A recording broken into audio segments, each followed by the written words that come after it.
बिस्मिल्लाहिर्रहमानिर्रहीम। अस्सलाम वालेकुम। कैसे हैं आप सब लोग? उम्मीद है आप सब लोग खैरियत से होंगे। मैं भी बिल्कुल ठीक हूँ। आज हम बहुत ज़बरदस्त से स्पाइसी बॉल्स बनाने वाले हैं आलूओं के। बहुत अच्छे बनते हैं और झटपट बहुत जल्दी तैयार हो जाते हैं।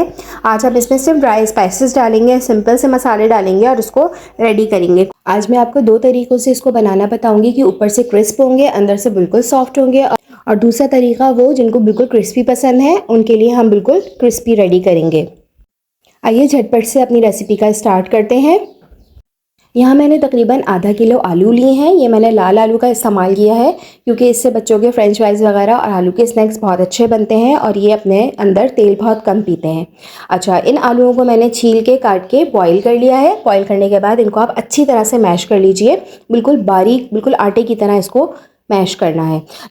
जब आपके आलू अच्छी तरह से मैश हो जाएंगे तो इसमें मैंने जो चीज़ें यूज़ की हैं उसमें मैंने हाफ़ टी स्पून मैंने पिसी हुई लाल मिर्च पाउडर डाली है, हाफ़ टी स्पून अजवाइन डाली है। इसको आप हाथ से मसल लीजिएगा, इसका फ्लेवर और बढ़ जाता है।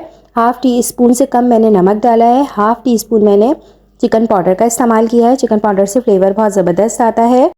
4 टेबल स्पून मैंने भर के कॉर्नफ्लोर शामिल किया है। हाफ़ चाय का चम्मच ज़ीरा शामिल किया है और आधा नींबू का रस इसके अंदर निचोड़ा है। बस हम यही चीज़ें इसमें इस्तेमाल करेंगे। इसको अच्छी तरह से मिला के जिस तरह हम आटे की डो बनाते हैं इस तरह की आटे की डो बना लीजिएगा। बहुत सॉफ्ट सी आटे की डो बनेगी, इसके अंदर कोई पानी वगैरह नहीं डलेगा। कोशिश कीजिएगा आलू में बिल्कुल भी पानी ना हो, ठीक है। इस तरह से जिस तरह से हम आटे की डो बनाते हैं इस तरह से बिल्कुल आटे की तरह की डो बन जाएगी। अच्छा, फिर हम इसके छोटे छोटे से बॉल्स बनाएंगे। साइज़ आप अपने हिसाब से रख लीजिएगा। अगर आपको हाथ में थोड़ा सा चिपकता हुआ लगे मिक्सचर तो आप हल्का सा ऑयल या पानी अपने हाथ पे लगा के आप बॉल्स बहुत आराम से बना लेते हैं। इसको मैं 2-3 तरह की शेप दूंगी। एक बॉल्स की शेप दूंगी। बॉल्स की शेप देने से ये होगा कि हमारा ऊपर से जो है वो बिल्कुल बॉल्स जो हैं वो क्रिस्पी होंगी और अंदर से बिल्कुल सॉफ्ट होंगी। फिर मैं इसको रोल कर लूँगी। रोल करने के बाद मैं इसको छोटे छोटे से पीसेस में कट कर लूँगी। हर पीस को लेके मैं थोड़े फोक से इसको दबा लूँगी। इस वाली शेप से क्या होगा कि हमारे जो पोटैटो स्नैक्स हैं वो बहुत क्रिस्पी बनेंगे। जिनको क्रंची फ्लेवर पसंद होता है उनके लिए बहुत ज़बरदस्त है।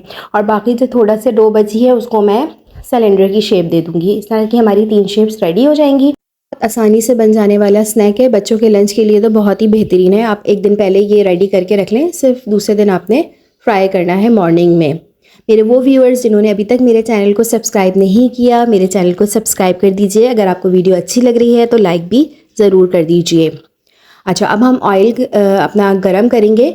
ना ऑयल ज़्यादा गरम होगा ना ठंडा होगा, बस मीडियम ऑयल पे हम इनको फ्राई करेंगे। ऑयल में डालने के बाद आपने चमचा फ़ौरन से बिल्कुल भी नहीं चलाना है वरना इसकी शेप भी ख़राब हो जाएगी और ये बिखर जाएंगे। ऑयल में डालने के बाद इस तरह से बबल्स बनना शुरू हो जाएंगे। जब बबल्स हमारे थोड़े से कम होंगे फिर हम इसमें चम्मच चला के इसको हल्के हाथ से पलटेंगे। बहुत जल्दी ये स्नैक्स तैयार हो जाते हैं। इसको हमें गोल्डन कलर तक फ्राई करना है। अच्छा वाला गोल्डन कलर जब आ जाएगा बस हम इसको फिर बाहर निकाल लेंगे। इसी तरह से हमने जितनी भी शेप्स आलूओं की बनाई हैं सब रेडी कर लेंगे। झटपट तैयार होने वाला स्नैक है, इसमें बिल्कुल भी टाइम नहीं लगता है लेकिन मज़ा बहुत ज़बरदस्त होता है। इसके साथ हरी चटनी के साथ खाएं, केचप के साथ खाएं, इमली की चटनी के साथ खाएं, बहुत मज़े के लगते हैं। ये रमज़ानों के लिए तो बहुत बेहतरीन है। उम्मीद है आप लोगों को मेरी ये रेसिपी बहुत अच्छी लगी होगी। मेरे चैनल को ज़रूर सब्सक्राइब कीजिए और लाइक भी कीजिए। अपना बहुत ख्याल रखिएगा और मुझे भी अपनी दुआओं में ज़रूर शामिल रखिएगा। अल्लाह हाफ़िज़।